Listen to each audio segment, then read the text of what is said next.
Dalam Bapa dan Putra dan Roh Kudus. Amin. Bapa di surga, kami ucap syukur bahwa kami diajak untuk mementingkan dan memperhatikan komunitas, komunio. Semoga kami saling membantu, saling menegur, saling menyapa, saling menguatkan silaturahmi di antara kami dalam komunitas yang paling kecil, keluarga, lingkungan, stasi, paroki, dan seterusnya, dan gereja.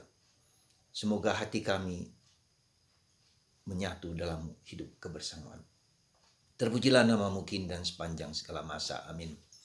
Para saudara, Yesus mengatakan di mana 2-3 orang berkumpul atas namaku, aku hadir di sana. Ini menunjukkan suatu yang sangat penting, betapa komunitas, ya, betapa komunio, komunitas yang berkomunio. Itu membantu kita untuk menguatkan panggilan hidup kita masing-masing. Kita tidak diciptakan sendiri-sendiri, tapi kita diciptakan dalam kebersamaan. Adam dan Hawa, kesatuan, komunio. Allah sendiri, Bapa, Putra, dan Roh Kudus merupakan komunio. Kebersatuan Allah Tritunggal Maha Kudus. Dan itu harus nyata dalam kehidupan kita bersama, dalam kehidupan kita bersaudara. Dan komunio yang paling inti adalah keluarga. Bapak, ibu, anak, satu keluarga. Bukan hanya kumpul bersama tapi berkomunio. Ya, komunio berarti bersaling mencintai, saling berinteraksi, saling membagikan, saling berkorban, saling memberikan diri satu sama lain. Sehingga semua mendapatkan tempat dan peran yang semestinya. Dan itu menunjukkan ada karakter di sana, ada suatu attitude, ada suatu sikap, ada suatu nilai kebersamaan, nilai seperti Bapa, Putra, dan Roh Kudus saling mencintai, saling mengasihi. Dan itu nilai puncak dari kehidupan kita, kasih, mengasihi, menerima, mengampuni, memaafkan, berinisiatif. Nah, disitulah saudaraku terkasih kita diminta untuk berkomunikasi, bersekutu sebagai umat Allah. Dan contoh teladan yang paling penting adalah Tritunggal Maha Kudus, kesatuan Bapa, Putra, dan Roh Kudus. Itu yang menjadi dasar kenapa kita berkomunio, ya. Kenapa kita bersekutu, kenapa kita saling memberi dan saling mencintai. Paus Fransiskus mau mengadakan sinode yang disebut sinode. Kenapa disebut sinode? Ya, sinode itu adalah mulai dari uskup, imam, awam, dan semua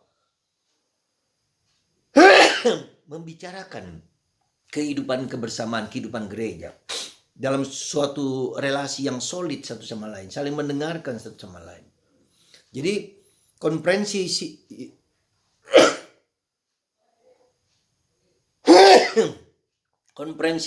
kepausan sekarang ini di setiap keuskupan supaya dibentuk sinodal, ya, saling bersekutu, saling berbicara, ya, saling berkelompok, saling membicarakan satu sama lain demi kebaikan kebersamaan. Jadi tanggung jawab kita, saya dan Anda, kita semua bertanggung jawab atas kehidupan keluarga kita masing-masing, kehidupan lingkungan kita masing-masing, kehidupan stasi, kehidupan gereja. Keterlibatan, keaktifan di sana harus menjadi suatu model untuk bisa membangun kebersamaan. Dan bukan memaksakan kehendakku sendiri, bukan memaksakan keinginanku sendiri, bukan karena egoismeku sendiri, tapi kita bersama-sama berbagi, sharing, ya, mengungkapkan sesuatu gagasan kebersamaan.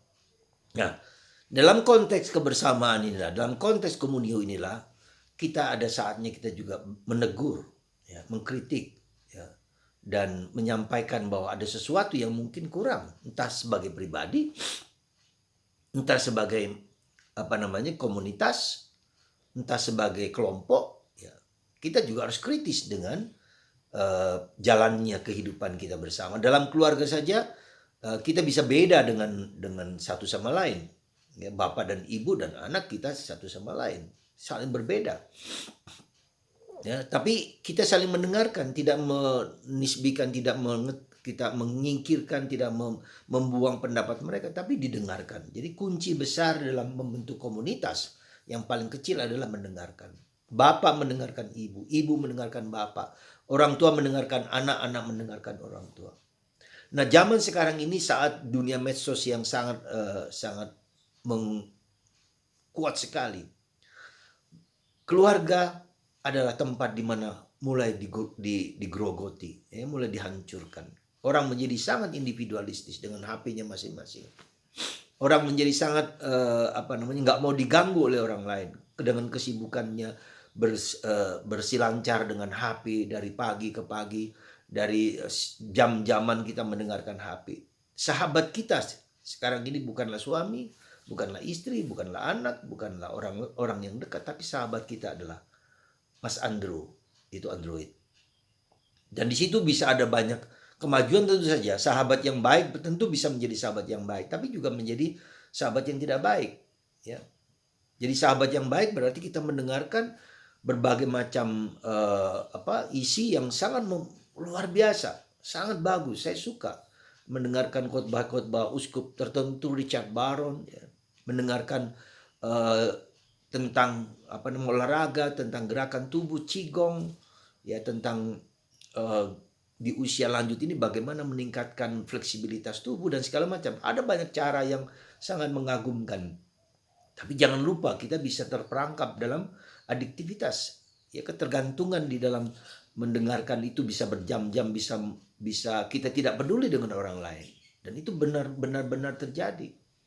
Ada seorang yang bermain terus-terusan sampai pagi-pagi, hanya mendengarkan lagu, mendengarkan yang, ya, kamu dapat apa? Ya, saya hanya berselancar, hanya mendengarkan dan seterusnya. Itu menjadi sangat adiktif, menjadi berbahaya. Nah, disitulah saudaraku, peran penting dari bapak, ibu, ya, kebersamaan.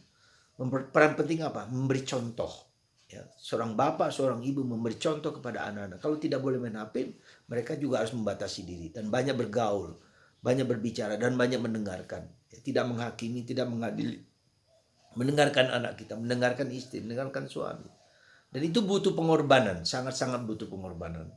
Kita berani menentukan jam-jam untuk main HP, bisa. Nah, itulah. Nah, saudaraku terkasih dalam Kristus. Sebagaimana misalnya tradisi kita orang Batak misalnya dengan para lelaki di kafe-kafe tuak, jadi minum tuak dan sambil bermain bermain catur atau bermain kartu dan seterusnya. Itu semua bagus, ya, tetapi itu juga bisa dalam batas dangkal, ya, belum masuk ke kedalaman, belum masuk kepada sharing, belum masuk kepada hati yang terbuka dan membuka diri, ya. Dan itu kita harus masuk belajar ke sana. Maka Yesus mengatakan ketika orang itu ditegur secara pribadi tidak bisa, dibantu oleh komunitas, atau dibantu lagi dengan, ya sudah, kita doakan. Nah, inilah caranya bahwa hati Tuhan itu tidak ingin setiap orang itu binasa. Maka kita wajib untuk menegur, menyapa dengan cara yang ramah, dengan cara yang baik. Bila tidak, kita berdoa untuk mereka. Semoga komunitas kita kembangkan karena tanggung jawab kita bersama. Tuhan memberkati Anda semua dalam nama Bapa dan Putra dan Roh Kudus. Amin.